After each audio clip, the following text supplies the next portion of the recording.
I definitely, because this is, if I understand right, this is franchise, right? Yes, it is. Yeah, I mean, I love Alien. I love all. I'm pretty much like Raven. We love all horror. But, I don't know the ins and outs, everything to do with Alien, Stray, thank you for the but follow. I know enough. Yeah, that's where I'm kind of at. Like, I think Katie's expertise in this film series Oh, Yeah. will be um, much needed because apparently she likes this series more than like I don't know good series like Predator or something like that. But did someone say something there? oh, here we go. Here we go. All right, so typically like we do, we kind of sit and rank and talk about our movie. So I don't know if you got a list, Katie, or how you handle it or whatever. Oh, I've you got a did. list. I've All made right. notes. And I don't know if you were trolling me or not. Did you really not include Alien vs Predator or no? You didn't? Okay, good deal. No, that's fine. That's fine. That's fine. I couldn't I'll prepare. just tell you straight. It would be last if I did include them. That's fine. We'll talk about good movies next week. Then we can do that. All right. Well, as gentlemen as we are, Katie, we're gonna let you go first and start with whatever movie you have in the sixth position. Then. All right. Oh, in six, are we doing it backwards? Okay, Yeah, hold on then. we always save the best for last. Ah, okay. So in sixth position, I don't think this is going to be really a surprise to anyone because, yeah, it is Alien 4. That's a Resurrection, right? Resurrection, yeah. Yeah. So this one it's a shame because it's very much a film of its time. So I think like if you look at the kind of films that were like action/horror films round about that era, they were all really similar. They were all really over the top, big kind of like dramatic, sliding shots and like cheesy one-liners and stuff like that. So visually, I think Alien 4 looks really good. Like it's got this kind of like dark, dingy, kind of like green tinge to it throughout the entire film. I like what they did with Ripley's look as well. Like she looks really good. Don't necessarily like what they did with the character, or many of the other characters in it. The xenomorph looks pretty cool in it as well.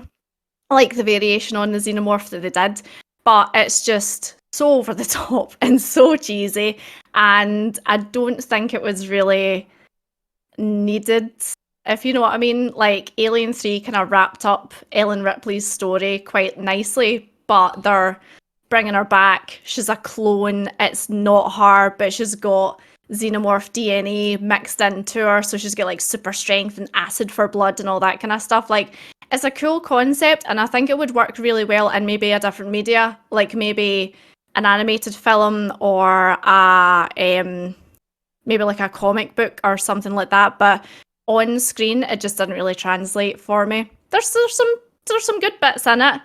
Like I liked the bit where a Ripley goes in and finds all the other clones. I think the practical effects in that film are really good.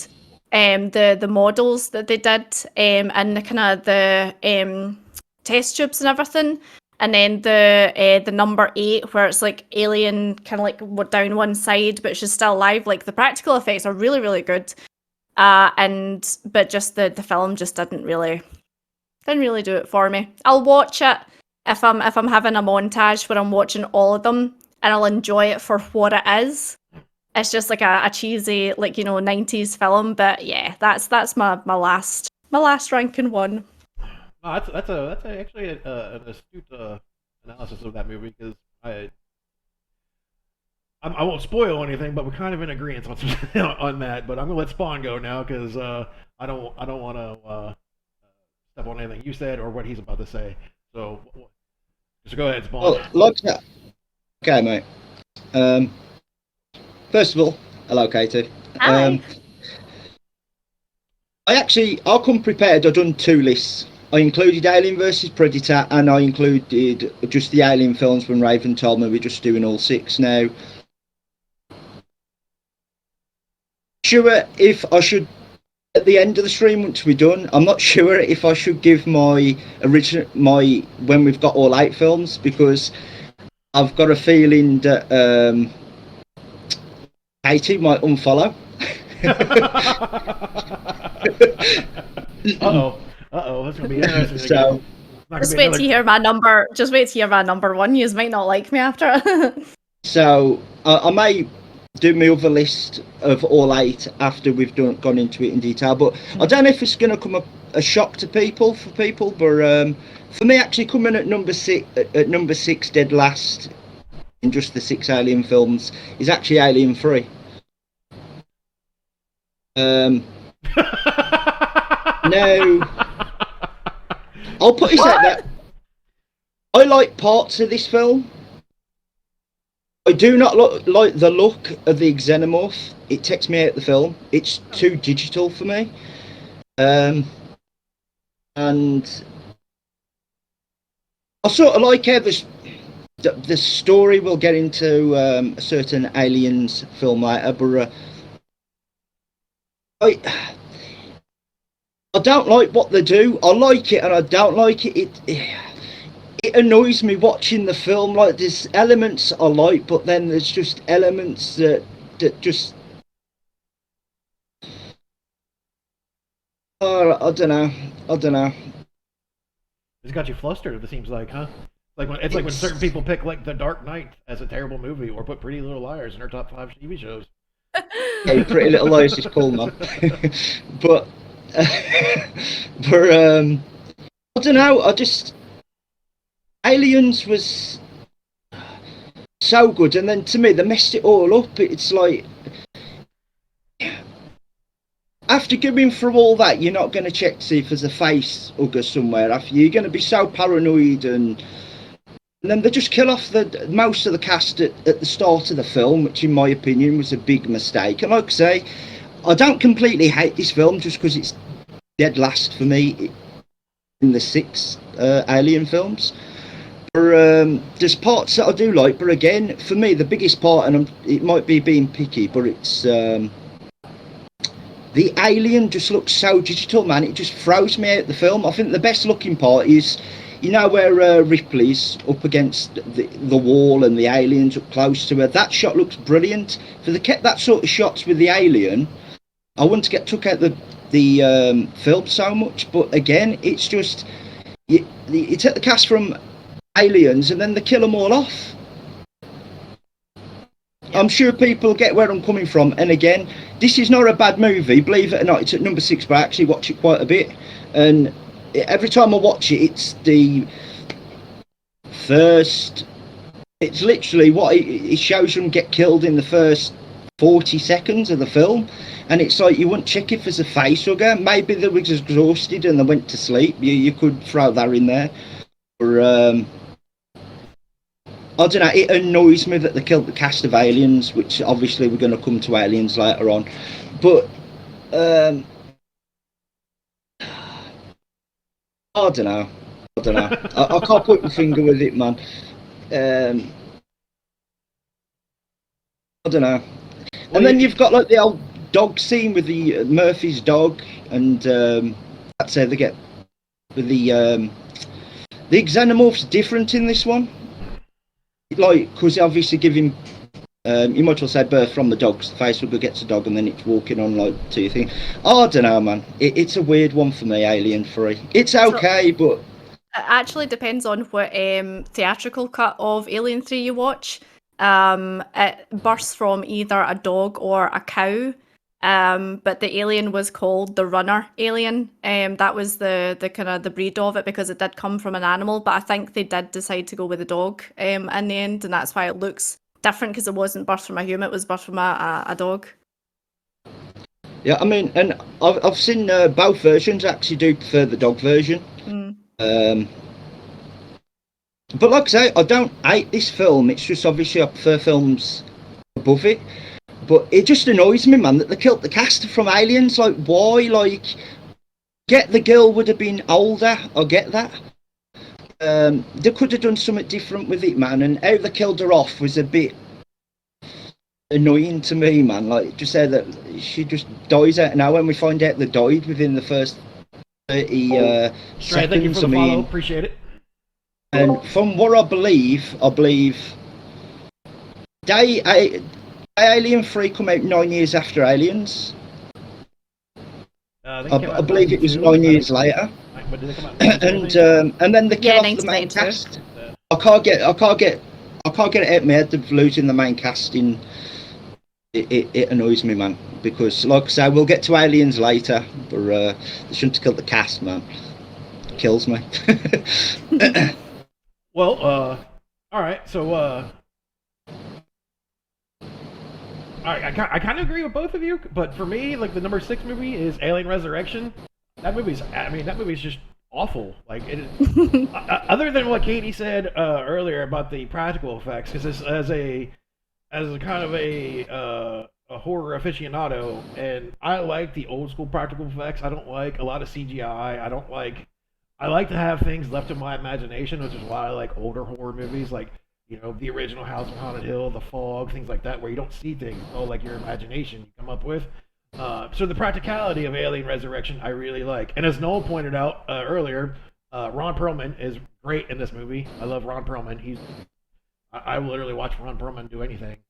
But Alien Resurrection is just a movie that I don't think was needed. Like, if you weren't gonna like kind of like start the franchise like anew and go in a different direction, like away from Ellen Ripley, who's had her moment. She's done a lot of great things, you know, but she died in Alien 3.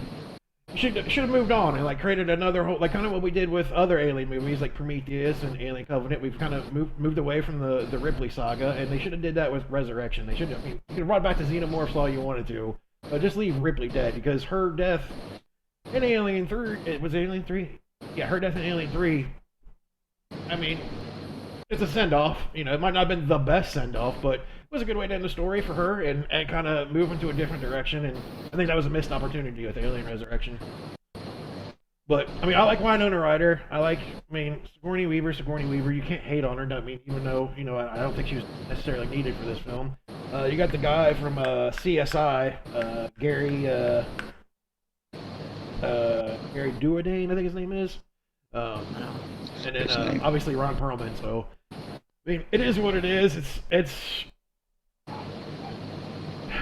not a great movie at the bottom of a franchise that I don't think too highly of to begin with. But when I say that though, I do. There are 3 movies on my list that I will watch over and over again. Like being the horror guy, like I can respect 3 of these movies and the story that they tell. And I can't wait to actually talk about those, because the 6, 5, and 4 spots are just awful movies for me. But all right, Katie. Well, that's I don't have anything else to add to 6, because you guys covered the Alien. Well, you covered Alien Resurrection almost verbatim what I wanted to say. I wanted to talk about the practical effects. I wanted to talk about Sigourney Weaver. Noel brought up Ron Jeremy, which is another talking point. So yeah, I'm good. We can move on to number 5 if nobody has anything to add to our number 6 picks. Anybody? No. All right. Well, we'll move on to number 5. And once again, we will let the ladies go first. So for me, the next one is Alien Covenant, which is actually the most recent one. I don't think it's a bad film by any stretch of the imagination. I think it's a very good film. CGI's amazing. The visual effects, the soundtrack specifically, really, really good. The way it's shot, fantastic. But it's just not a great Alien film, unfortunately. Like, when I'm holding it to the standard of the rest of them, it just doesn't come close to, you know, the ones that I have higher. I think Michael Fassbender is phenomenal as David, and he actually plays 2 parts. He plays David, and he plays what's the brother's name? The other androids that's like the later model. Anyway, he plays both of them very, very well. I just don't like the rest of the cast very much, unfortunately. Yeah. The female lead is very, very weak. She just doesn't come across as very believable. And I know we talk about Prometheus and, you know, the school of running away with things and them making stupid decisions, but the decisions that they make in this film are pretty unforgivable, you know. It's like, oh, we're gonna go and colonize a planet, but just turns out that there's a perfect planet on the way there that we've not done any tests on, but let's land there anyway for no reason. And you know, then the guy wanders off and starts touching the wee poisonous. Look, I mean, that plant looks poisonous, you know, but he's like poking it with his finger and sniffing the stuff, and just like, if it was me and I had landed on that planet, I would just be like, I'm just staying in the ship. I ain't going out there because, yeah, I'd feel like there's parasites in the water and there's, you know, bugs that'll probably like. So yeah, it's just a lot of stupid decisions by a cast that I didn't really care about, and I'm devastated that they killed off Dr. Shaw as well, Elizabeth Shaw. For me, you'll see where Prometheus lands in my list, but I loved Dr. Elizabeth Shaw's character. I thought her character was very human, very believable, very relatable, had a goal, and it was just like, meh. It was thrown away kind of thing, you know. Yes, we get, you know, David continuing with that, and there was so much stuff that they cut out as well, which was devastating, because there's a fantastic kind of behind the scenes bit that shows you David and Dr. Shaw traveling to the planet. So there's their interaction between the end of Prometheus and before Covenant starts. And that was cut out, and it's fantastic. And then you get a bit where David's been there for years, and he reaches out to Weyland-Yutani and sends out a kind of a signal to say, this planet has this on it, I've been here for so many years, I've done this, this, and this, and you get to see all the kind of experimentations that David's done, and again, that was cut out. So yeah, it's a shame. I like the new xenomorph. I like the introduction of the neomorph. Because that doesn't come from humans, that comes from engineers. I thought that was really, really cool looking. I like the design of it, kind of because it looks like a beluga whale. And the artists actually follow some of the artists on Instagram that worked on it, and their sketches and their artwork's amazing. But yeah, it was okay. Like, if I'm watching all of them, I'll watch that one. But it's just, yeah, it falls a bit short of the rest of them. All right. Two things. One, Spawn, do you have a fan on or something? Because I'm getting a lot of feedback through your mic. I was And yeah. Two, I agree with you about Michael Fassbender. When it comes to the Prometheus series and the films, and just Michael Fassbender as an actor, I could literally watch that guy just like, I don't know, like mop a floor, and I'll be like, hey, that guy, give him an Oscar. So I love Michael Fassbender as David in Prometheus and Alien Covenant. I agree with you. What they did to Elizabeth Shaw was dirty. I think Naomi may have deserved a little better than that. I don't know exactly why they decided to kind of cut her out of the sequel, considering she was on her way at the end of Prometheus. But we're stuck with the version that we got. But I do agree that I feel like if they would have added Elizabeth Shaw, this movie could have been a very different ranking. Because without that and the lack of common sense, as you described for some of these characters, really makes this movie drop where it could have been. Yeah, Michael Fassbender. Hey, I'm glad you said that, because I'm like, I might have a guy crush on him. I think, I don't know. Who doesn't? Right? All right, Spawn, you are up at your number 5 pick, and by the way, you sound a lot better. So feedback's gone. By the way, appreciate that. Right. So number 5 for me is Resurrection. It's not, in my opinion, that much better than Alien 3. But the one thing that I do like is you're killing me. Good job, Lux Carkelate. I'll just a drop. But for me, the thing, it's, and you've said it, that the Alien looks so much better, and I admire what they're trying to do, but it just didn't come off. Like the old clone of Ellen Ripley, Ripley 8.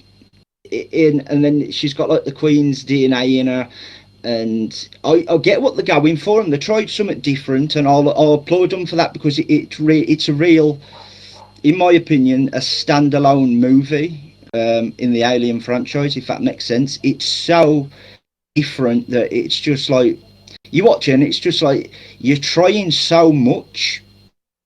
And by the way, when I say the xenomorph, I'm talking about the normal xenomorphs. The human xenomorph, Like the newborn. what are you doing? What are you doing? Yeah. Like, when I first seen that, I burst out laughing. I was like, what's that, man? It looks like Marvel got a board trying to make Venom and it went wrong. That's what it looks like to me. It just looks stupid. I hate the look of that. Get that out. It's still not a good film, but they up the gore in this. Anybody knows me, I love my gore in horror films. So yeah, just I don't get Ripley 8 and now all that, and the Queen's DNA in her, and to me she's just, they try to take it, like I say, I applaud them for trying to do something different. But what they was trying to do just doesn't make sense to me. I'll just watch this film and I'll just stick it on because I want to see xenomorphs. And how I put it for me is, in this, the xenomorphs are better than, I can feel the death stare coming again, but better than Alien 3 for me. But yeah, overall, like, yeah, just the Queen's DNA and how it ends. It's just not a great payoff for me with Ripley. It's just not. And then like the old, like, where they give her the fork, and I feel like they've just done that so she could say fuck, to try and make it like a laugh. Like, that scene just makes me cringe a little bit. And it's just like the hybrid xenomorph like recognises Ripley as its mom, and I don't know, man, that, like I say, it's not a good film. The only thing that puts it over than Alien 3 for me is I like the look of the xenomorph, the original xenomorphs, and I sort of like that weird scene where he's like sort of kissing the glass and the aliens like doing the movements with him, and then his tongue just comes out. That scene makes me laugh. It's so weird and random. It's great, man. I like that scene. So yeah, for me, it's not a great film, Resurrection, but I can have some fun with it, apart from the humanoid stupid looking xenomorph. Yeah, yeah. Well, I guess I'm about to be in some hot water then, because my number 5 is Alien 3 as well. uh, I don't. I'm kind of like, I'm with you, Spawn. Like, I hate the fact that they kill off like everybody in the beginning. I like the fact that Lance Henriksen's in it for however long he's in it. But as much as I hate Alien Resurrection, I mean, I hate Alien 3 just as much. I mean, the only redeeming qualities is the fact that I get to see Lance Henriksen for a little bit, or the fact that Pete, and I'm going to butcher his last name, so please forgive me, but Pete Postlethwaite, who plays David Postlethwaite in the film, which, by the way, I don't know what Alien Resurrection and Alien 3 are doing, but why they give everybody who stars in these movies either the same first name or the same last name. Like Gary and Alien Resurrection, Gary Durden is played by Gary. Ron Perlman's character is Ron. Like, be a little more creative than just you be like, hey man, we're not gonna make you guys remember what your real acting name is or your character's name is. We're just gonna give you your real name. So and they kind of do that with the Alien 3 as well. Like, that we either, I think it's with last names this time, but there's no redeeming qualities for this movie for me other than Pete and Lance being in this movie. Charles S. Dutton's all right, but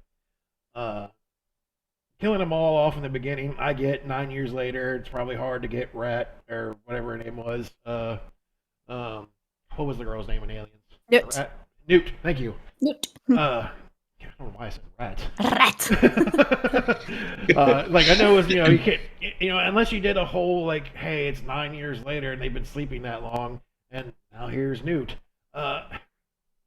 Killing them all off was a terrible, terrible thing, and they started off the movie terrible, and it just went downhill from there, which is why it's number 5 for me. And you guys, I mean, Spawn, you kind of covered it perfectly. I'm kind of interested to hear what Katie's going to have to say about it, but yeah, trash. and I am done with that because we're kind of getting into the movies that I actually kind of like. So I'll have more to add to these later. So at our number 4, then I'll go ahead and let Katie go. And So yep. Number 4 for me is Alien 3. Okay, all right. I was getting worried it was getting ranked a little higher than that. I was like, uh-oh. So the thing with me with Alien 3 is I sympathise greatly with Alien 3 because it went through production hell. Like, it was wrote, rewrote, scrapped, started production, scrapped, rewrote, given to different directors. Like, it was passed from parcel to parcel to parcel. So the fact that we got the movie that we did after going through that much development hell, I actually really like it. Like, at one point, there was a script that it was a wooden planet and monks, and there was, an outbreak of xenomorphs on this wooden planet with monks. Like, it was... Some of the stuff they came up with for Alien 3 was just horrendous. So, I like that Ellen Ripley was by herself because it gives her a kind of like a standout moment. Like, I think she had a standout role in this film. I don't like that they killed off Hicks and Newt, and we'd only seen Bishop for a small amount of time. I would have liked them to be in the film, but it's just it's what we got kind of thing. I mean, she carries the film by herself. She is so badass in this film. Like, shaves her head, beats up guys, like twice her size, takes control of these prisoners and tells them, right, get yourselves together, get your shit together, and let's beat this alien, beat this xenomorph. I like the look of the film. I think the kind of dirty, dingy, grimy kind of look of it. I actually really like the other characters in the film as well. I like the Doctor. I don't like the two wardens, but I think they are meant to be unlikable characters because they get in contact with Whale and Utani and kind of dog her in and everything. I like the other prisoners. I think the acting from the other prisoners is really good as well. It's believable. What else? Sound design's really good. I really like the ending as well. I think it is a very fitting ending for Ellen Ripley's character to kind of like, give the middle finger to the corporation and go down with the alien queen in her chest. And it's got some of my favourite scenes from the entire franchise in it. The scene where the xenomorph's basically like right there in Ellen's face, and you think, well, that's it, but then it backs off, and that's when she realises she has a queen inside her. She shaves her head, which is, like what that ever since I was a kid and I seen that film and I seen her with a shaved head, and I was always like, I want to shave my head. But yeah, it's again, it's all practical effects for the biggest majority of it. Like, they had the guy in the suit who was the alien. The runner alien at the very beginning was all puppetry. Yes, they did do like over it to touch it up with CGI, but the biggest majority of it is practical. They did take the xenomorph down a different design route, as in they took away the kind of like black, sleek, kind of like very exoskeleton-y kind of look to it that they did in Alien 1 and 2. I mean, it still looks like a xenomorph. It's not exactly the same, but I still like the design of it. And yeah, overall, I don't actually think it's that bad of a film. I really like it.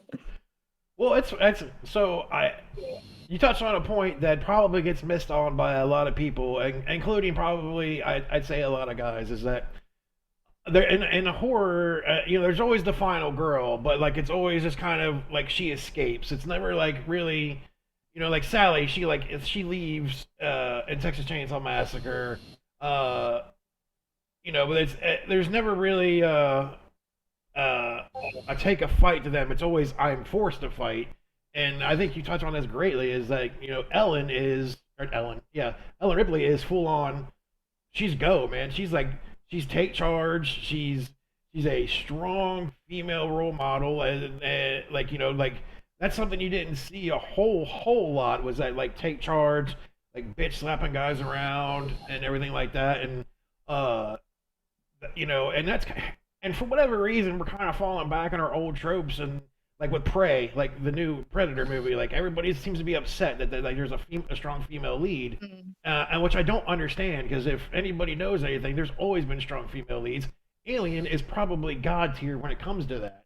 And you point on like how you were a kid, you always wanted to shave your head and things like that. I think that is important to have in horror, like diversity and like equality across the board, and that's something that you touched on. And I, as a just you know a guy, I didn't really think about that just a second ago. You know that your point of view on that, and that's it's definitely something that as a whole, horror and just society in general needs to get a better concept of. But yeah, sorry to kind of go on a little diverse rant there, but yeah, no, that was actually a very good point. Now, I'm glad to hear that you were a kid. You wanted to shave your head because I never wanted to be bald in my life, and unfortunately, I am getting there. That's what started it all. Her and Alien 3, and I was like, I'm gonna shave my head. So is that why we did? Is that why you did it then? Yeah. That was the inspiration. I didn't do it when I was at school because I was afraid I was going to get bullied. But literally the year I left school, I shaved my head. Nice. I mean, I'm glad you can do it because I have always been scared of going bald, and like that was like the one thing in life I did not want to happen. Like, hey man, like if I lose a foot, hey whatever, I don't want to go bald, but here I am. I got long hair, but I got like a spot like from like the front back. It's just like what are you doing? Man? Like let it just let one it of go. the just one of those things. Yeah. All right, Spawn, you are up at number 4, man. Okay, what I will say, you know, talking about Katie makes a lot of great points there with Alien 3. And like, even though it's at number 6 for me, it's not a film that I actually hate. Like, I have watched this film a lot. There's a lot of parts I like about it. And I just want to apologise. My camera seems to be going on a mad one again. And I'm sorry if you can hear like the dog. Like, she plays about my dad's coming. She's nipping my dad on like the ankles. She's a little ankle snapper. So if you hear it, it's the dog nipping my dad. She's a Jack Russell Chihuahua, so she's a bit nutty, but she's great. Jack Russell's, 100%. Yeah, she's a little nutter, man. But yeah, I do like Alien 3. It's just there's parts of the story I don't like, specifically with, you know, taken away from Aliens and the storyline. And I get it went through a lot of development and everything, but you know, overall, just because it's at number 6, I'll still watch this film a hell of a lot. Mm-hmm. Like I even rewatched it today again just to make sure, because I like to make sure the rankings are thingy. But overall, I still do like Alien 3. But yeah, so we're at number 4, right? So right, there's 2 films in the Alien franchises that I'll get to that I love, but give me an headache. I mean, a complete headache, right? Number 4 for me is Prometheus. Right. I love how this film's shot. Now, to me, I'll get 2 different storylines with Prometheus and another one coming up that we'll get to later. To me, the film's asking us about... this is what I get from it. I don't know if I'm going to sound like a psycho, but wherever I'm going to go with it. Right. What I get from it is it's a question about life, where we all come from, and it does that, and I think that's a great storyline. But then I feel like they're trying to... This is meant to be a prequel to the first Alien film, so it feels like we're trying to tell 2 different stories. And I've got it down in my notes. This is what I get from the Alien side of it. You got David the android he's got this goop, right, and he dips it in, puts it in the drink of the boyfriend. The boyfriend drinks the goop, sleeps with his girlfriend, and then you get it. She instantly becomes pregnant. You get this big star face hugger thing, wherever that come from, I don't know. And then it lays its egg, which leads to a prototype alien. And then the ending scene, you got the hugger captures the engineer. This is what I'll get from it. The alien side of it. I love the way you describe things, honestly. That's what I'll get from the alien. This is what I'll get from the alien side of it. And then on the other side of it, you got this great film that's shot beautifully, and I love the soundtrack as well to this. Yeah. And then you've got this film that talks about life and creation and how we all come from. And it's a fascinating question because we'll never know where we all come from. Whether you believe in God or whatnot, people could say they believe in God. Well, where does God come from? You can't answer it. And so on forth, if you get what I mean. And for me, they tried to do a film that's philosophical but throw in an alien story with it. So it's a weird mixture for me because when I watched Prometheus, I had loads more answers, okay, but this doesn't lead up to Alien. So it answers some things and then it doesn't answer some things. And this film and another film gives me an headache. I could talk about these two films for the rest of my life and I still won't know what the hell's going on. It drives me daft because I love an element of Prometheus and then there's the element of the Alien storyline that just doesn't get me. Like I say, like what's this goop about? How does the engineer gets captured and then all this stuff happens? You got this big fuck off star face hugger thing that's doing all this shit, and it's like, well, they're meant to be little face huggers and they never actually go into it, man. And this film sends me insane. I love it. And then there's part of me that does my head in, so it's at number 4 for me. And this film sends me insane. Fun. Oh my god, that's amazing. Oh, I love hearing like different people's like interpretations of films, and oh, it's fun. You and I'll have a sit down. We'll talk about Prometheus. Okay. You're gonna I'll have tell- a cup of Jesus meeting. I'll tell you where the goop comes from. Well, I'm glad that more pain can bring you happiness. I'm happy it does that for you. Thank you, Katie. Oh, I'm off. I'm actually off. But yeah, that's... man. Well, I do agree with you that Prometheus, which I will get into later, is a stunning looking film. Oh yeah. We're going to disagree on a lot of things about Prometheus. This is not one of them. That film is absolutely beautiful, and even though it's just mostly blues and grays, it is still. I mean, it is a fantastically shot film. That, I mean, if you put that, to quote Stone Cold, you put that son bitch on 4K. I mean, you're gonna get blown away, man. Like it is amazing looking. I mean, it's that is about the only thing that we agree with right now on that. But it is it is good. Yeah. It's shot beautifully, man. It's a good film, man. Just the alien thing confuses me because you go into the film and it makes you answer more questions that I wasn't even thinking about, and then you never get the answer. So you get the answer to some things, but then it just creates more questions and stuff. So, but we'll come to that in another film as well. All right. Well, we will talk about Prometheus more. I feel like we're probably going to talk about it later. But I know for me, a film that kind of followed Prometheus was Alien Covenant, which I'm not going to get too much into. That's my number 4 pick. I don't, other than Michael Fassbender, Danny McBride in it. Katie, you touched on pretty much, quite literally everything that I don't like about this film. But I like it more because it continues the David narrative, and it has Michael Fassbender. So that's why it's ranked 4 instead of like 5 or 6. Is Michael Fassbender. The lack of common sense in this movie is very frustrating. And if you know me as a person, like, I don't know how to describe common sense, but I feel like people that lack it are the worst people in the world. And common sense is so important to have. And this movie, it's not a turn your brain off movie. It's like, it's just go full on stupid and don't make any rational thought. Don't make any, like, oh, hey, like you described perfectly.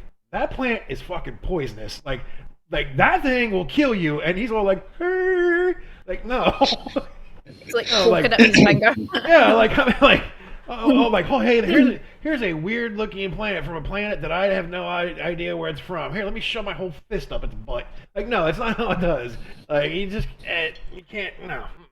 And I don't have, now we're getting into films that I actually want to talk about. So the Alien Covenant, I don't have, you touched on it perfectly. Michael Fassbender's goated in this movie. I really wish Elizabeth Shaw or Naomi Pace was back in it. Danny McBride, Danny, I had doubts about you, but now what you're doing with Halloween, and now and you switched over to Alien Covenant, kind of coming with more little horror element. I'm on board. I want to see what you can do. I'll give you credit, but yeah, Alien Covenant is number 4, and I again, I think you and I are pretty much on par with why Alien Covenant is a terrible movie. Yeah. Oh, but now we're getting into the top 3, and now this is where I want to talk about films now, because Yeah. as I kind of joke, I kind of joked with you like how Alien isn't really all that great of a series, and to me it's not. If I were to do a top, what do we do, franchises already? Or do we just do horror movies? Horror, yeah. I think like if we were, like I think as franchise goes, it probably doesn't crack my top 10. It might not even crack my top 20. But these top 3, if you got rid of the bottom 3 and added these 3, then it's a whole different conversation. But so with number 3, Katie, please proceed. So my number 3 is Aliens. So the second Alien film. This film's just brilliant. It's so good. Like, there's not really anything bad that I can say about it. I love the cast. I love the acting. I love the action. I love the design of the xenomorph in this. It's just so cool and so ferocious looking.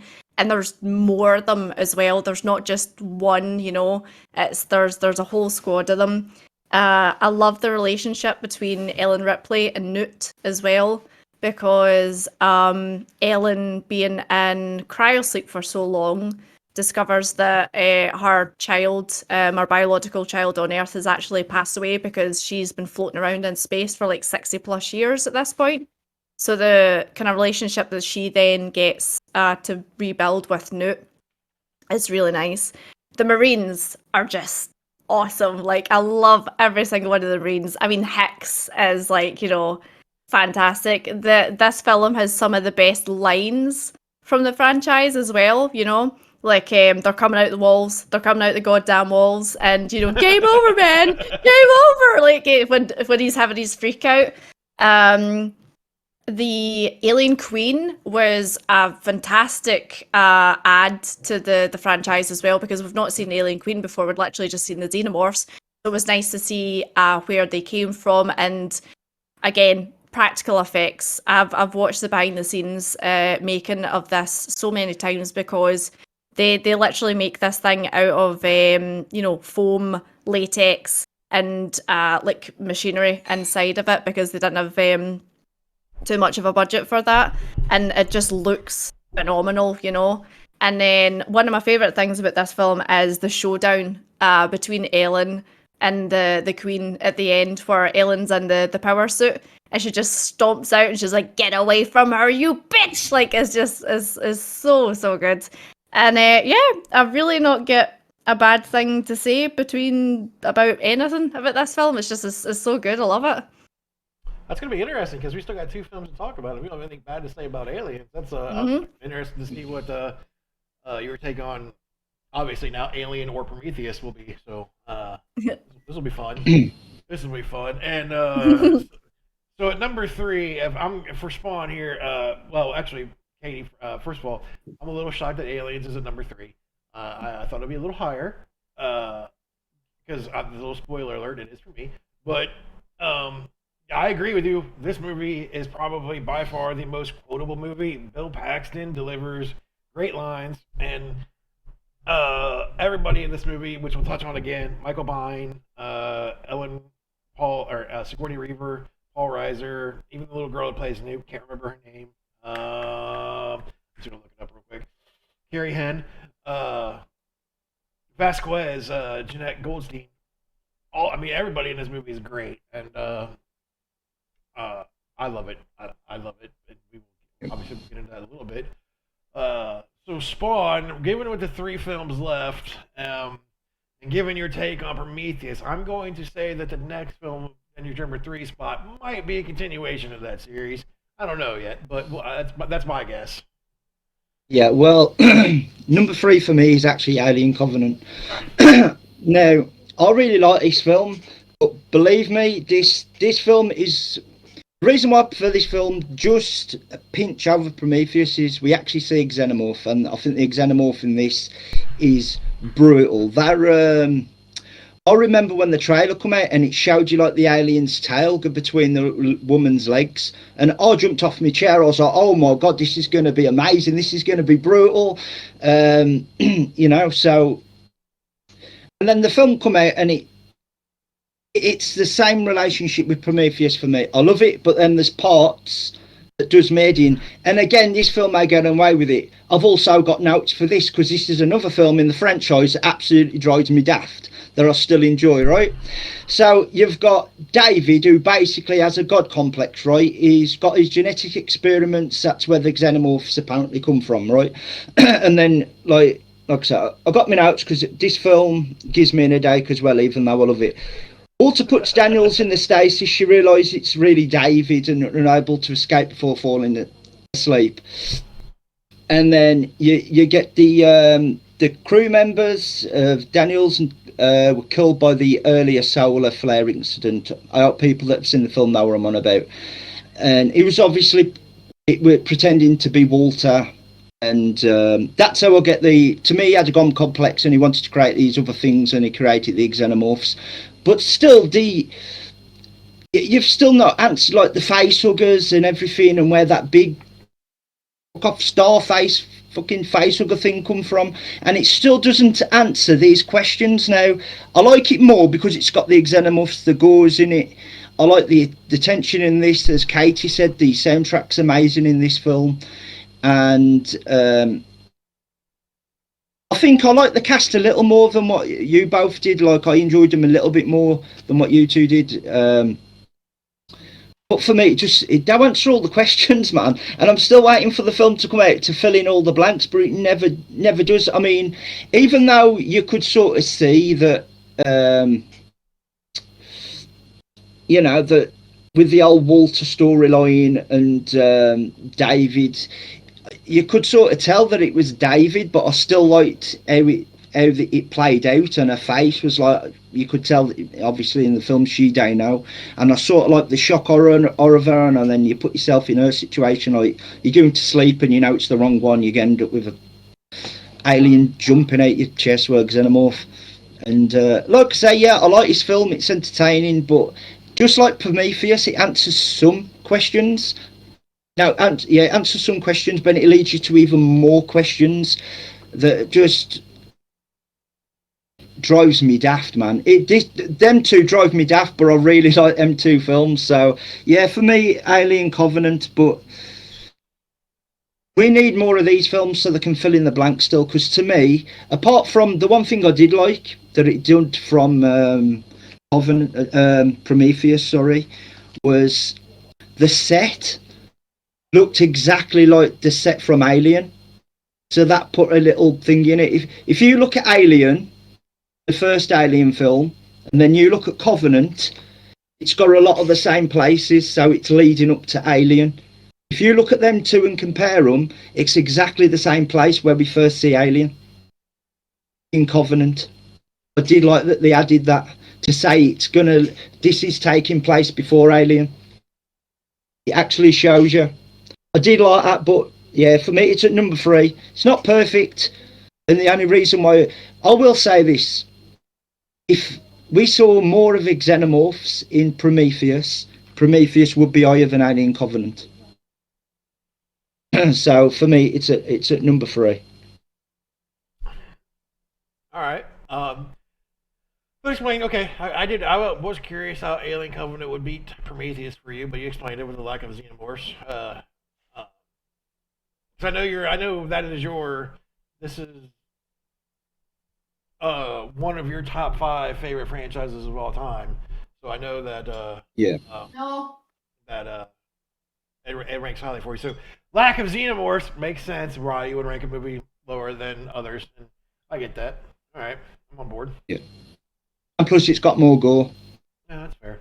That's fair. And I like my gore. that is fair. That is fair. I like the gore as well. All right, so we're on 3, right? I'm doing 3. Mm-hmm. 3. Okay. Yeah. My number 3 is My number 3 is Alien, the original OG Alien, and that's not. And I don't want to say that's a knock, because these top 3 films I'm very excited to talk about. I think Alien is a great movie. Just because it's a number 3, I just want to put the caveat out there that does not mean I think it's shit. It is a remarkable film that delivers everything that I think Ridley Scott wanted to deliver. I think Sigourney Weaver as a naive but kind of still take charge Ripley is good. Like, when she's yelling at Dallas, which played by Tom Skerritt, like, you can't do this. We got protocols, all that other stuff. Like, she's still very take charge. I think John Hurt is, amazing in this film, played Kane. His chestbuster scene, obviously being spoofed by Spaceballs, and is one of the most iconic scenes in sci-fi / horror. I don't think anybody can put aside the significance of that scene and how it was shot and how it looks, especially with practical effects and all that other stuff. And speaking of practical effects, Balaji Badato played the alien. Yeah. I mean, that's a skinny dude in an alien outfit, and he destroys it. And his movements are scary. I remember being a kid watching Alien, and when the chestbuster scene happened, and that little bitch going running across like, I'm like, hell no, I'm never eating again. Like, I need to check all my food and make sure there's nothing in it. Like, I don't want to deal with that at all. Ian Holm as Ash. You might know him more as Bilbo Baggins, but Ian Holm is as the android who was turned out to be kind of a prick is amazing. I think there's not a bad thing about this movie. It is a fantastic movie. And again, once I put this up on YouTube and I get all the comments about, I can't believe you put Alien as a crap movie. It's not crap. It's just, there's nothing bad about it. It's just, I would much rather watch 2 other movies than this one. And Harry Dean Stanton too, by the way, also fantastic as Brett. But yeah, I would say maybe if I had to pick a complaint, I would say that maybe Veronica Cartwright as Lambert might have been a little much. But other than that, I mean, it's great. It's a fantastic movie. And that's it. That's all I got. Again, Balaji Badato as the alien, though. I mean, as far as a guy who loves practical effects, that was magnificent. Magnificent. All right, number 2 for Katie, who looks like she's got a mouthful of food, so I'm gonna put her on her spot. Go right now. I'm actually eating some haggis. Oh, really? So my the name, I like it. That's right. Yeah. So my number 2 is Alien. Actually, Okay. I love this film. This was my very first introduction as a kid into sci-fi horror. I had never really seen any horror / sci-fi films before, but I had a friend at school who had a massive collection of VHS horror films. And what we used to do is every Wednesday after school, would go to his house, his mum would cook his dinner, would sit and watch a horror film, and then would go to like this kind of like after school drama thing. So that was the first time I'd ever seen Alien, and that film changed me. Like, I just remember seeing the xenomorph and going, what is that? Because the only other kind of like alien that I'd seen before that was the original War of the Worlds, the black and white one, where it was like the wee squat Martian and had the kind of like frog fingers and all that kind of stuff. So like when I was thinking of, because they says, oh, it's Alien and it's, it's got these cool aliens in it, and I was like, oh, seal aliens, they don't look cool, And then the xenomorph and the face hugger and the chest buster, I was just like, this is cool. This is amazing. and back then, like, I couldn't really appreciate it for the whole thing. Like, I just liked the, the xenomorphs and whatever when I was younger. But watching it as an adult, I now appreciate the whole film. I love the cast. I love, Sigourney Weaver, Ellen Ripley. She was like literally 30. This was her first kind of like big breakout role. There's not really like a bad thing I can say about this film. One of the things that I really enjoy about the film, and it's so subtle, is the sound design of it. You have these wee kind of like, it's wee noises in the background, but immediately if you were to hear that noise and not anything else, that's from Alien. The spaceship just seems realistic. The sound design seems realistic, but also the cast seems like real people. They're just working Joes. They've been and have done their job. They're excited to go home. They want their pay, and then they're just faced with this. What the fuck is this kind of thing, And I think it's realistic how they respond to it. I could imagine that, if that happened to us, we would probably respond the same way to the likes of the Alien.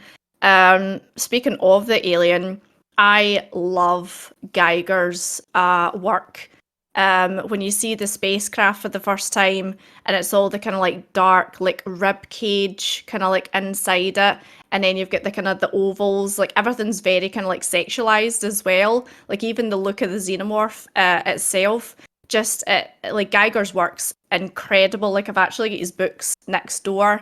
And I've got the original Alien design book as well, because it's stunning stuff. And yeah, like I really don't have anything bad to say about it. Music was amazing, the way it was shot was amazing, sound's amazing, cast amazing, just amazing. The only thing that puts it at number 2 for me is just because I'd rather watch number 1 over and over and over again. Number 1 is, if I'm bored, I want to watch a film, that's what I watch, But Alien will always have a special place in my heart, because it was the first kind of like horror sci-fi film that I'd ever seen. So, yeah. Well, yeah, one thing you touched on that I kind of forgot about altogether was Geiger's work on this. His work, because if you know me, Korn is my favorite band, and like Korn has used a lot of Geiger inspired work, especially his microphone stand, Jonathan Davis. So that obviously put it up a little notch for me, because again, hey, my favorite band's acknowledging this great artist. I'm going to like it even a little more now. But Geiger's work is amazing. The alien design, it has like that. Phallic. Yeah, I mean, yeah. Like it's subtle, but it's kind of not. Like him and Clive Barker kind of go hand in hand as far as like sexualizing things, but sometimes not. It doesn't look sexualized type deal, and it's you said it perfectly. It was funny because they actually hired. So Ridley Scott was shown Geiger's work by the art department, and Ridley Scott says, I want him to make the alien, that's it, we need to get him. So they flew him over, he done all the designs, they showed the designs to the production company, and they went, no, get him out, that's disgusting, like how could you even think that was appropriate? So they sacked Geiger, and then Alien was put in the bin and put on hold for a long time. And then when they eventually get the funding for it to start it back up again, Ridley was like, bring back Geiger. And that's how they managed to get the xenomorph. Oh, I didn't know that. Mm-hmm. I know it was actually really an interesting documentary. I'll need to send it to you. It's all about the kind of the history of the film. Didn't they try to do like the alien like goop like with his mouth and stuff like that? Didn't they try to use like trash bags or something like that? Or was that like... So the original one, the test one, was made of trash bags. Yeah. Okay. But the whole thing was just people standing on stilts with trash bags. And then they eventually made it out of plexiglass and foam and whatever they could. Like there was hardly a budget for it. And the actual chest burster scene, to make that more realistic, they sent one of the crew to a butcher's to ask for offal.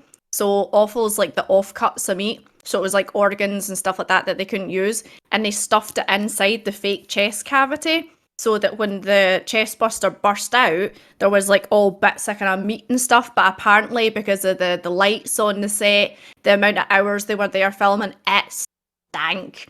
Oh, Like man. apparently it was so bad. Like they walked onto set and they were like, ugh, you know, because of the smell of it. Well, that's what happened with like the facehuggers too, right? The facehuggers are just like when they did the dissection scene, isn't that just like oysters and like various things? Yeah. Mhm. Yeah. Just cut up bits of whatever. Ugh. Ugh. Lovely. Not down with that at all. I'm gonna have to. All right, Ego, I'm gonna have to redeem those points because I'm on a different scene and it doesn't play those right now. So I'll give Aquaman. Yeah, if I was on my gaming stream, on my gaming setup, that would play. But since we're on the Vodcast, it doesn't play. So I'll redeem this. I'll give those points back to you. All right, so Spawn, your number 2 film then. If Katie doesn't have anything to add to Alien, which I felt like I knew what her number 1 was going to be after her tweet the other day. Yeah. Well, I'm sure Raven's going to know what my number 2 is, and it's just what we spoke about, which is Alien. Now, for me, I remember first watching this film, and the thing that stands out for me that I felt so much dread for was, you know, the cat in its zigzag xenomorph, and I was at the telly just going, no. I was literally like talking to Xenomorph, like, no, leave the cat alone. Like, do what you want to the adults, but leave the cat. But if I could go back, there's a few times I'd like to travel back in time. 1979 would be one. Can you imagine being in the cinema for the first time and seeing the chest burst? It must blow your mind. I mean, it's still a great scene today. It sort of shows you the legacy of Alien, that scene is still highly spoken today. Like the practical effects of it and just how it's made it work, and the actors obviously that made it look believable. Alien's a fantastic film, man. And like I say, the most dread I had is when the cat was looking at Xenomorph, and I was just like, no, leave the cat alone. What you want with the adults, leave the cat. But of course, and some of them made me laugh. I did watch a interview with Ridley Scott, and he spoke about how he kept wanting more goo on the alien, like more goo, to make him like drip in it, and that just made me laugh. It was how he was saying, he was just like more goo, and that just made me laugh for some reason. But Alien, the tension in it's absolutely brilliant, and on. Pretty much like your reaction, Katie, when I first seen the Xenomorph, my jaw just was like dropped, and I was like, that thing looks like it comes from hell. Like, it's so well designed. I absolutely love the design of Alien. He just looks pure evil, and I've said this before. I don't know if you was in the stream when I said it, Katie, before, but I don't know if people agree with me. I've always had a weird fascination with Velociraptors, the dinosaur. Xenomorph sort of reminds me of a Velociraptor. Obviously, just like if you look how they move and the pounce, it's very much like how a Velociraptor runs and stuff. I don't know if it's just me that gets that, but I've always had that feeling with Alien, the Xenomorph. It sort of resembles a Velociraptor. I don't know if I'm just sounding insane, but that's where I'll get from it. Like how he runs and everything. If you look at it and put it side by side, it does remind me of a Velociraptor. But you can't say anything bad about Alien. It's fantastic. It's the pace of it. Now, what shocks me that it's number 2 with me, apart from being a fantastic film, obviously, is I'm not really into slow burner films. Alien's a very slow burner. But it never really bores me, man. Even though I've watched Alien thousands of times, never get bored, and the chess scene still always shocks you. That's how good it is. It come out in 79, we're in 2022, and people still talk about that scene and this film. It just shows you the legacy that this film has, and I just think it's brilliant, man. Ripley, Sigourney Weaver, I hope I'm saying her name right. I think you said it, but I'm not sure. This was her first. Was this her first acting job, Katie? First, but this was our breakout role. Yeah, the breakout role, yeah. And like the pressure on her hands, and the whole cast is fantastic. Ridley Scott bringing his creation to life. So it's fantastic, man. I can't find a bad word to say about it, about Alien. And like I say, it's just weird that throughout the film, the most dread I felt is when the cat was looking at the xenomorph, and I'm just like, leave the cat alone. So yeah, but Aliens at number 2. All right. All good points. Geiger's work is amazing. The cat. I totally forgot about the cat. And the sound, like even the little like knocks, the things like that. Yeah, and I know I'm dating myself here. Dating myself quite a bit here, but I was 1 when that movie came out. So I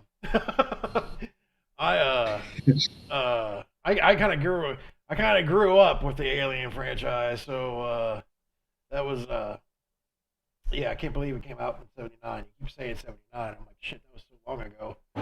And now I feel old. So thanks, Mom. Appreciate that. Don't worry about it. My number 2 is a film we're going to talk about a lot here in a second. I got the feeling, so I won't spend too much time on it. But my number 2 is Prometheus, which is I love Prometheus for a lot of reasons. One, like I said earlier, it's visually stunning.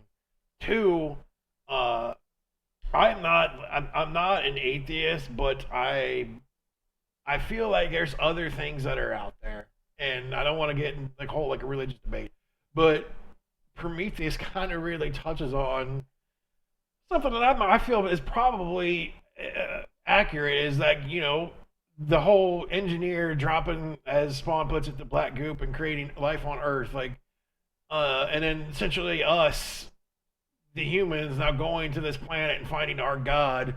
It really is like a complete metaphor for religion as a whole, and how we take everything. And that opening scene, A, is absolutely beautiful, but B is like, you really start questioning things too, because there's always talk about the pyramids being alien, creations, how were they built, all that other stuff, and being open to all that. Really, the opening to Prometheus just struck a chord with me. I'm like, this is amazing. I like, we talked about it, touched on it. Michael Fassbender as David. He's a prick in this. I love it.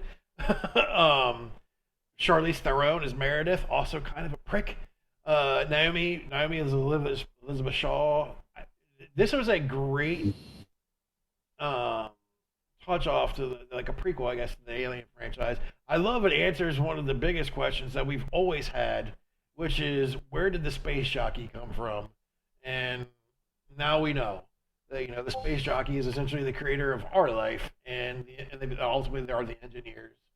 I know you're not big on this movie because it's got the whole star hugger face thing and the black goop, but for me, I think this is damn near a perfect prequel to kind of get us to where I would hope Alien Covenant would have taken us. But unfortunately, that goes off the rails. But I think, as far as telling an overall narrative and a starting point for a series that's already well established, Prometheus does a damn good job at building at that. And this is why it's my number 2. And I won't go too much more into it because I know Katie is going to talk about it here, and I cannot wait to hear her take on this film, because I thought I was kind of alone in thinking that Prometheus is better than most Alien films. So, Katie, I'll let you take it with your number 1 pick here. Yeah, so my number 1 pick is Prometheus, which I think a lot of people are maybe surprised at, because it's one of the more modern ones. It was 2012 it was brought out, but this for me is Ridley's return to greatness, this film. He obviously done Alien back in the day, and then it was James Cameron, David Fincher, Jean-Pierre. I'm not going to butcher the last name.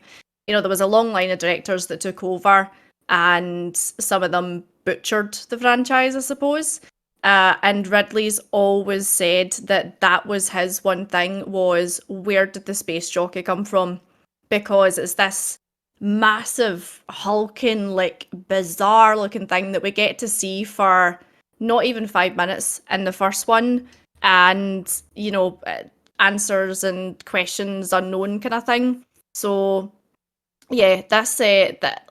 One of the things I really like about this film is, if you didn't know it was attached to the Alien franchise, on its own, it's a fantastic piece of sci-fi horror cinema.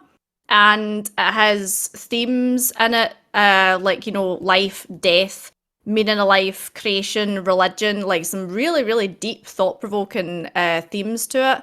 And I think the themes are explored really well, because you have the religious character, you have the atheist character, you have the android who we created. So that's one touched on earlier. Do humans have a god complex? What is it to be human if we can create life that isn't human, and what created us? And for me, I loved the introduction of the engineers. That whole kind of story of where they came from. They planted the seeds on Earth that grew into what is humans now. The opening scene where you see the engineer drink the pathogen, and it kind of like it all crumbles and then goes into the water, and then you see the DNA break apart but then come back together kind of thing. I loved Elizabeth Shaw's character. She was so believable, and her acting was phenomenal. The scene where she's trying to get herself into the emergency med pod to get the trilobite, it's called, Trilobite, Spawn. Yep. The starfish, when she's trying to get the starfish out of her stomach. That was all her, just moving her stomach like that. That wasn't special effects. She essentially lay in that cubicle for 6 hours shooting that, basically just using her stomach muscles to get that shot. All of the monsters were practical. Even the giant trilobite at the end was practical. To an extent, they did do the CGI tentacles, and the CGI kind of like the mouth and everything. Michael Fassbender just blew me away in this film. He is so cold and calculating, but you kind of like him, because you're like, I feel sorry for you, because your master just treats you like absolute dog shit. So you kind of, at the end where he like helps her but wants to do his own thing, like it's so relatable, but he's not, because he then, puts the pathogen in the boyfriend's drink and everything. Charlize Theron, badass bitch, loved her, thought she was great, played the character really, really well. She's got an agenda. She says to her father, did you think I was going to stay on Earth and squabble over your millions in a board meeting, or do you think I'd be, coming here to see what's what? Idris Elba. Oh, Idris Elba in this film's just so good as well, because again, he just seems so human, just so like, yeah, I can imagine he's the captain of the ship, and he's sitting there with his wee harmonica and everything. The way this film is shot as well, I don't know what it is with Ridley Scott. His brain's definitely wired not the way that most people's brains are wired, because the shots and the scenes in this film are just breathtakingly beautiful, but horrifying as well, some of them. The official soundtrack, the score in this film's amazing as well. I think they've done a fantastic job with creating like a really eerie kind of feeling at some points, and then you get the kind of the music swelling for the kind of the dramatic finish and everything, and it has that kind of callback to Alien in the official soundtrack, where you hear the kind of the like the what do you call it, the opening from Alien, and you kind of go, oh, right, okay, I can hear that in that. God, I could just go on and on and on about this film. I love it. The gore again is I'm not like much of a gore fan as much as Spawn is, but I think the gore on this film is done well. It's done tastefully. It looks believable, and her and David kind of going off at the end, I was hoping would lead to, you know, the next step towards kind of like tying that and Alien together. We didn't get that with Covenant. Unfortunately, they killed off the character and we were just left with David, so we'll need to see where that goes. And I was devastated because there was a script that was scrapped called Prometheus Paradise, or Planet Paradise, something like that. And it was supposed to be they land on the engineers' planet and they meet with the engineers and speak with them, and then David takes a disliking to them and then releases it. So kind of goes the same route after that as Coven, where they release the pathogen and kill the engineers, and then there's xenomorphs and all that kind of stuff. But yeah, just love this film. And the last like shot in this film, after they leave in the spacecraft, where we have the Deacon. So that's the xenomorph variation that comes from the engineer. It's just so cool looking because it's got the extra mouth that like pops out of there. And it turns out that there's a comic that follows on that planet after like 1,000 years after the events of the Prometheus, and we get to find out what happens to the Deacon as well, which is really, really interesting. So yeah, that's my number one. Well, it's I mean, I think as far as placement, you and I are probably in the minority as putting Prometheus high. You know, not a lot of fans of Alien care too much for those, but you touched on one point that I'm glad you did, because when I said Prometheus was my number two, I didn't want to go too much into kind of let you take the ball and run with it. Was the soundtrack, and I really liked how the composer took the soundtrack, and if I read it correctly, a lot of the compositions were played backwards and then digitally reversed to kind of give it that eerie, unsettling, like that eerie sound, and which really makes the film it really, with the visuals and then the audio, it's beautiful to look at, but it's beautiful to listen to. And you are right. Idris Elba is great. I kind of forgot about him a little bit. Yeah. But he is good. Like I didn't know much about Idris until he was in the American version of The Office, and then he played Charles Prince, and I was like, hey, that guy's kind of funny. And next thing I know, he's like in literally everything. He's in Fast and the Furious. He's in Prometheus and all that, and all that. So I do like him in that. Michael Fassbender again. Man, I don't know if I ever sympathized with him though, like you said. Like I don't know if I ever felt sorry for him. He was just a prick.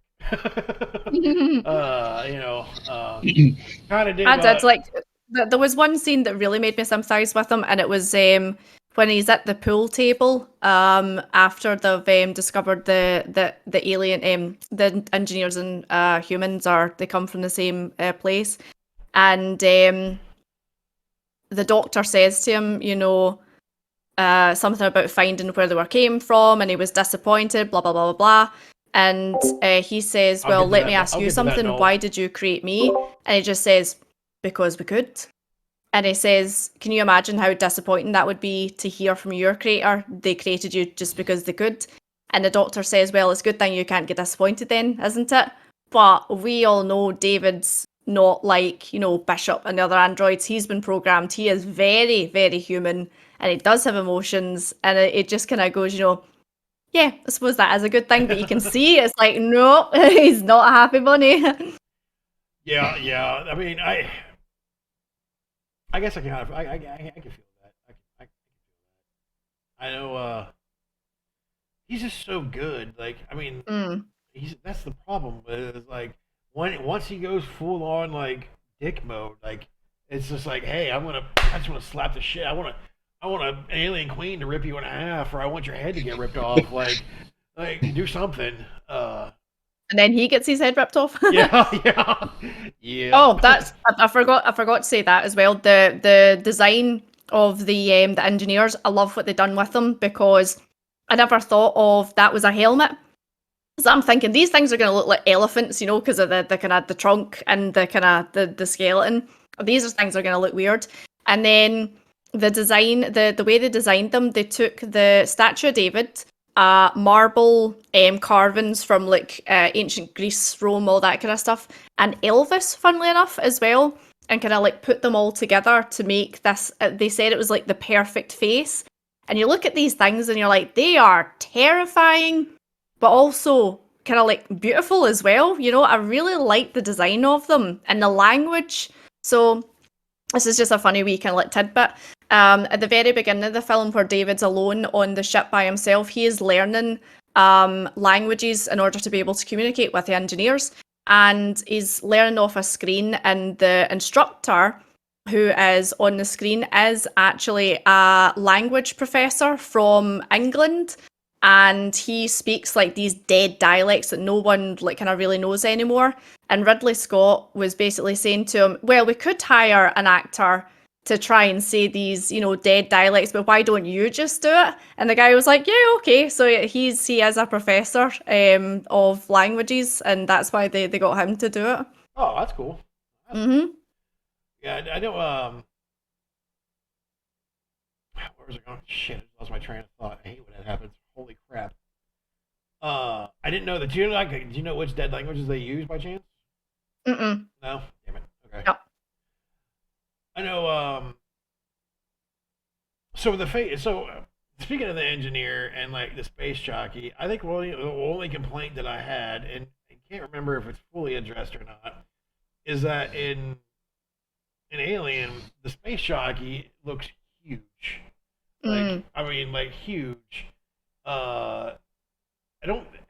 The engineers really aren't that tall. I know they're in a suit and it's like a whole thing, but I feel like there's some continuity issues between the size of the space jockey when like he's in the suit in Prometheus versus the Alien version. Am I wrong in that, or is that? So that is addressed in a comic book, actually. So in Alien Covenant, if you have a look at the engineers that are on that planet, those aren't engineers either. Those are, again, a planet that the engineers went to and gave birth to, but are in close contact with, rather than, Earth. They don't come back in contact with us. The engineer that's in Alien 1, the space jockey, is basically like the big general, I suppose, of the engineer race. So he's the one that kind of gives the commands to the other engineers to tell them what planet to go and kind of like start life on, this, that, and the other thing. So it's like there's different levels, I suppose, of engineer. So he's like the next one up from the engineers we see in Prometheus. But they don't explain that in the film it's in. It's in a comic book. All right, because I mean, ultimately, aren't the xenomorphs and the black goo? I mean, essentially, those are weapons of destruction. I mean, yeah. Yeah. Okay. I know that. That always kind of. I think that was probably the only negative thing I had to say about Prometheus was that, and if they touched on it in the comic, I'll have to look into that because I didn't know that. I suppose, like, visually, that would be quite difficult to pull off. It might look silly if you get this massive engineer but I don't know. I mean, they kind of went with it with the suit a little bit, and for Prometheus purposes, I let it go, but still was in the back of my head like it doesn't really match up. So, but yeah, I'm glad to see it ranked high because I always felt kind of alone in that. Like yeah, I like Prometheus. And everybody's like, what about these movies? Well, I mean, hey, I still like them, but yeah. Excuse me, there. I didn't mean to burp in everybody's ear. My bad. I tried to beat the mic there in time, but it didn't happen. All right. Well, Spawn. We touched on my two and Katie's one. So what do we have here at number one for you, good sir? Well, I think It's pretty it's a obvious. film I've always been obsessed with, and it's always been favourite Alien film, which is Aliens. I absolutely love it, and I just want to say before I get into that, this is coming, and I think Raven will agree with me. This is coming from two people that are completely obsessed with horror. Anybody in the world never take a quiz versus Katie on Alien because you will lose. Your attention to detail is brilliant on the Alien franchise, I've got to say it. I'm obsessed with horror, and I would not take a quiz against you on Alien because I'd lose. Thank you. So, I was gonna say, any questions you have, Spawn, just ask me. yeah, I know. But and before I get into it with Aliens as well, I am shocked to see. I mean, with other people that do like the rankings, or I've seen reviews on Prometheus back in the past and that, there's actually Alien fans that don't like it all. No, I don't get that, because even though, like I say, it's at number 4 for me, I still do think this film's brilliant. I watch it a lot. I like it's shot beautifully. I like the different ideas that we've got going on with the Alien franchise. It doesn't answer all my questions, but it's still a brilliant film. Some people, like I've seen like Dead Last, or thinking I don't quite get that. Maybe it's just because you don't see a xenomorph really until the very, very end, like a version of it. I don't know if it's that, but either way, like, for me, my number one's Aliens. I love this film. To me, it's not just, in my opinion, the best Alien film we got. It's one of the best horror films ever made, in my opinion. I love this film. I've always spoke about it. I adore it. And for me, the xenomorphs in this are brilliant. You've got loads of them running about. Like, the humour's there, where they're like, oh shit, and all that, and it's just brilliant. And like Katie said as well, like, they're coming from the walls, they're in the walls and all that. Mm-hmm. But for me, what I absolutely adore in this, I actually felt dread in this one scene, and it was for Newt. The performance of, I'm just going to say Weaver, I can never say her name right, and Carrie Ann, Rebecca, Newt, their performances together just blow you away. I don't know if this will be a controversial say, but for me, I think this is Ellen Ripley at her best in Aliens. I do feel it's her best performance, and I think she's been brilliant in all of the Alien films. But to me, this is her best performance. And the relationship she's got with Newt. Now, if you remember, this is the scene that gave me, I felt dread. You know when Newt's in the water and that alien comes out, man? It's for the first time in a while, and I don't want to sound like a sicko here, because normally when people get killed in horror films, I'm like, if it's Jason or Xenomorph, I'm like, kill them all, normally. But with Newt, because it's a little girl, it was like, I felt dread, man. I was like, oh, please don't kill her. And then what I love about it as well, like, Ellen and that get out, but then they actually go back. So it's just, everything with this film is non-stop action. You look at the scenes, it's just non-stop. You've got even like little throws in there. I don't know if they've done it purposely. We've all said, but there's elements of even comedy in there. Like I say, like that part always makes me laugh. As soon as they go, they're in their damn walls. They're in the walls. Like that cracks me up. And then like they're just like, oh shit. And then I love how the aliens like use the shadows in this film. And like you douse him and you just see a tail come around, then bang, they've got you, you're gone, man. And that looked brilliant. I like how they use the shadows with this. And the aliens look fantastic, the xenomorphs. And then we actually see the Queen alien. And then the fight at the end between the Queen and Ellen Ripley is fantastic. And I just love this film, and it makes me laugh, like where they're running and they're screaming, and they're saying, lock the door. No, it's a door, right? They're like, lock the door, and they're trying to do it. And the faces, like, you would pull that face if you had an alien. You'd pull some stupid faces running after, wouldn't you? You'd be scared to death. But some of the faces crack me up as well when they're trying to shut the doors and the aliens are just coming after them. So for me, what steals this, with it already being a fantastic film, Carrie-Anne and Weaver, who Carrie-Anne was Rebecca Newt, and obviously Weaver's Ellen Ripley. It's their relationship in this film that's just fantastic. Like how she finds her and she doesn't talk much really, and how they build the relationship. I just think that's fantastic, and how she looks after her, and you've got like motherhood in there, and it's two tales of motherhood because you got the xenomorphs, and again, I don't sound if this makes me sound crazy. Well, Ellen Ripley's got the one of the most badass scenes and badass looking scenes ever with Ellen Ripley when she's got the flamethrower and she's burning the xenomorphs and the facehuggers. You can see pain in the Queen Alien's face. And to me, I love the both combination of motherhood to a degree with Weaver and Ripley and Newt. Because they get a bond, and you can sort of call it like a motherly bond because of the bond, and it's still a film about motherhood. Because you go back to that scene where she's burning the aliens and the xenomorphs and the facehuggers. There's pain in the Queen Alien's face.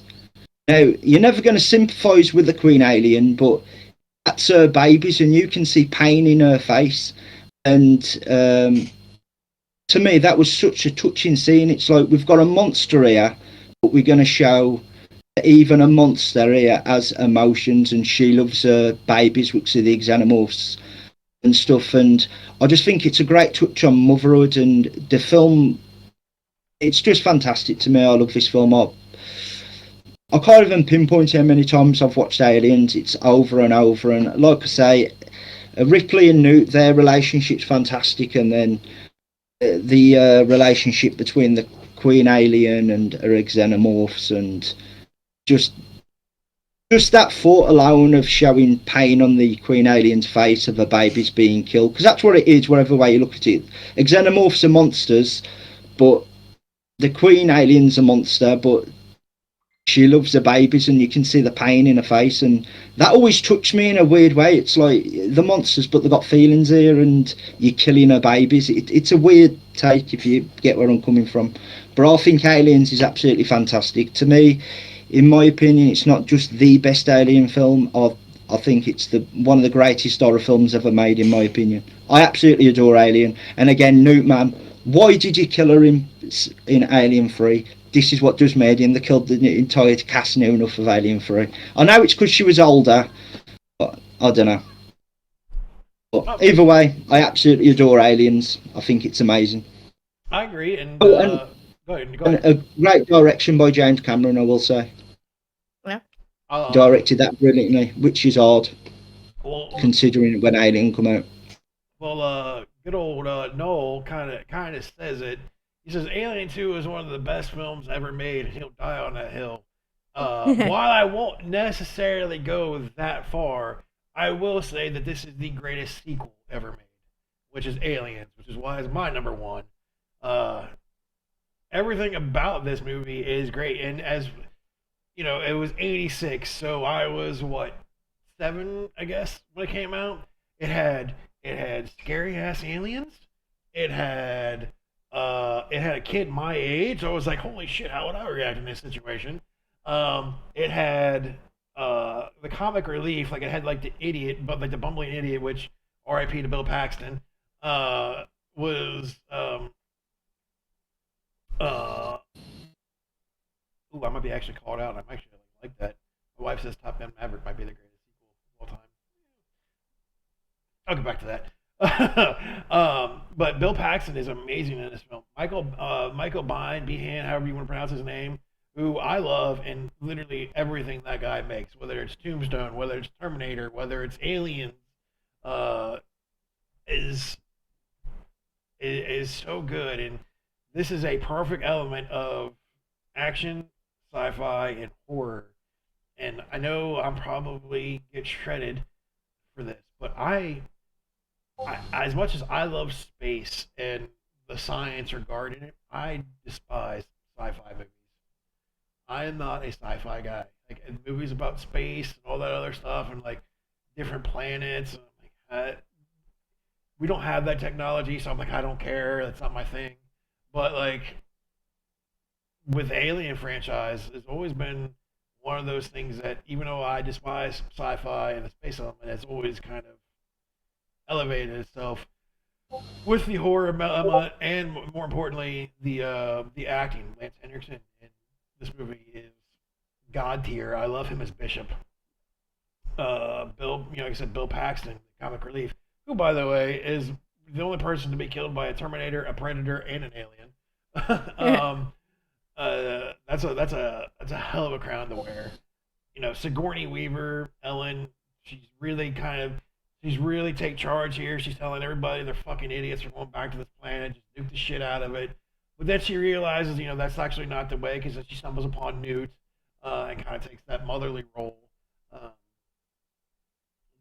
and protecting Newt, which is, tugs on the old heartstrings. James Cameron, say what you will about the guy, he might be an asshole in real life, but this is James Cameron almost at his best. And there's whatever you guys have already touched on. There's not much more I can add to this. It is a fantastic film. There's only two. As a Spawn, my collection. I'm a huge horror toy collector. I have way too much money invested in that shit. There's only 2 Alien figures that I have. One is the Alien Queen in a I can't remember their name, but they're attached to the wall with how they put the facehugger in there. I have that from NECA, and the other one is the Trilobite and Ellen Shaw from Prometheus, because those 2 movies are these 2 of. While I don't care for the Alien franchise as a whole, because the other movies are atrocious, these 2 I love quite a bit, and it's because they're so good. Again, a little surprised, Katie, that you had it at 3, but given your love for Prometheus, and I'll go with it. I guess I'll stop ragging on you a little bit, I guess. Just about. Yeah, I guess. It'll be difficult, but I'll do it. In the Alien franchise, for me, there's actually not a film that I can't sit down and watch. I pretty much enjoy all the films, even the worse ones to a degree, because I don't think like any of the Alien films are totally not watchable. Like I say, even Alien 3, I still watch it a hell of a lot and get enjoyment from it. Maybe it's just my attachment to aliens that makes me like, oh, why did you kill them? Do you get what I mean? I don't know if it's that, or and something else. I don't know. I'm sort of worried to do this, but do you want me to go off? Because I've actually got 2 lists. I've included them with Alien versus Predator. Well, any film with a Predator in it's far better. Is probably better than most Alien films. Just gonna say that right now. Oh. I'll do it real quick because I'm sorry, my internet cut out there, and I missed all that last 2 minutes. And I'm just going to say, once I say this, I think I'm going to lose a follower, and it'll be no longer Scottish Geek is following, and it'll be a fuck you at the end of it. Right, and number 8 would have been Alien 3, number 7 Alien Resurrection, number 6 Alien vs Predator 2. Number 5, Prometheus. Number 4, Alien Covenant. Number 3, Alien vs Predator, the original. Alien 2, and then Aliens would have been number 1 with the AVP Predator. Okay. I do think the first original Alien vs Predator was a good movie. The first one. I won't. The second one is okay, but you can't even see the film. It's too dark. Film's too dark. Mm-hmm. And I'll be honest, it's too dark. But I won't spoil into it because I feel like you and I are probably going to do Predator next week because I got to get the taste of Alien at my mouth now. But so I feel like we'll probably do Predator and like next week, but so I don't want to spoil it. But Alien vs Predator 2 is awful. It is a bad movie. It is hot garbage. Yeah, it is. It is written terribly. It is shot terribly. The aesthetic is terrible. I mean, not much of it makes sense. I don't know.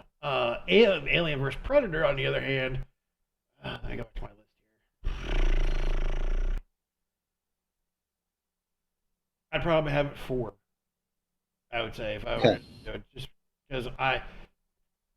just because Alien Covenant, Alien 3, and Alien Resurrection are just awful films for me. Obviously, I mean, people like them, that's great, but for me, awful. So I'd have that number 4. If I was to slot it in anywhere, Alien versus Predator, the first one would probably go before Resurrection and Covenant. Okay. I will not rank the second one because it is god awful. That's actually fair. So do you mind the Alien vs Predator, like the first one? No, I like it. I think it's pretty good. I think it's entertaining. It's a bit like Freddy versus Jason. It's not the best film in the world, but it's two titans fighting, and I think they get it right. And then with Alien vs Predator, the second one, Requiem, whatever you call Requiem, it. Yeah, Requiem. It's first of all, you can't see it. Like, what's the point? It's like, I do think AVP1 was an entertaining. I think it's one of them. You have a drink, grab some popcorn, and you can have fun with AVP because it's two titans going against each other, Predator and the Xenomorph. Now, I've already noted, and Raven already know, I do prefer a Xenomorph over Predator, but I still do love Predator. Yeah, I do. Vice versa. I like Predator over Alien. No. I know. I did think that little Easter egg in Predator too, though, with the alien skull in it. I thought that was really, really cool. But all right, well, y'all, that is our rankings for this week.